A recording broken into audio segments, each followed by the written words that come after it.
Day 3 of the Bonn Climate Change Conference opened with participants continuing to wait out the impasse over the SBI's agenda.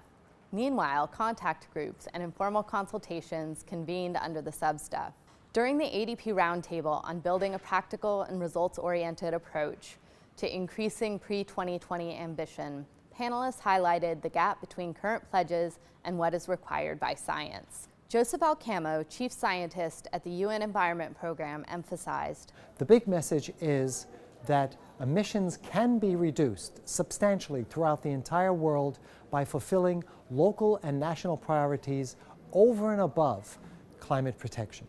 Several SBSTA workshops also took place, including under the structured expert dialogue of the 2013 to 2015 review. The structured expert dialogue was established by the Conference of the Parties, the COP, in 2012 in order to help ensure the scientific integrity of the review. The workshop held today aimed to increase the understanding of existing scientific knowledge and ways it can be used to assess the themes of the review. Presentations by experts underscored that climate impacts are already occurring. This was reiterated by IPCC Vice Chair Jean-Pascal Van Ypersel. Well, the last IPCC report was very clear that if we want to stay below 2 degrees, we need to reduce emissions very significantly, almost to zero actually globally, before the end of the century, which is a huge challenge. I mean, it requires much better energy efficiency, for example. It requires using low carbon technologies in many areas. The workshop also included debates on the nature and scope of the review and types of information that should be included in the review. Some preferred to keep the review narrow and science-based. Others preferred a more expansive review. In reflecting on the session, Segfredo Serrano said, "I would exhort our developed country colleagues to just make good on their commitments and just do it. The time for talk has long been over. It should have been over in the last century.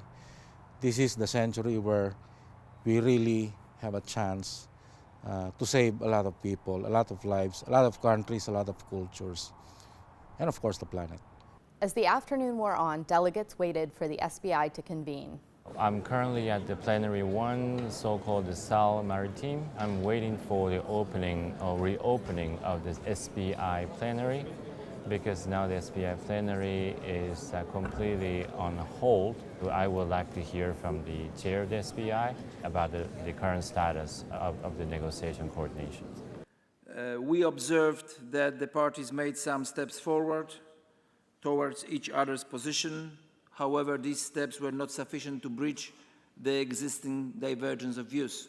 The chair noted that the delay would impact some of the workshops mandated for Bonn, saying they would not be able to take place. The impact of the delay was explained by Kunihiko Shimada. The delaying of the start of the whole groups under the SBI will cause the huge time constraints in the second week, because there are the 19 different agenda items under the SBI. Each one of them needs the quite focused attention from the parties.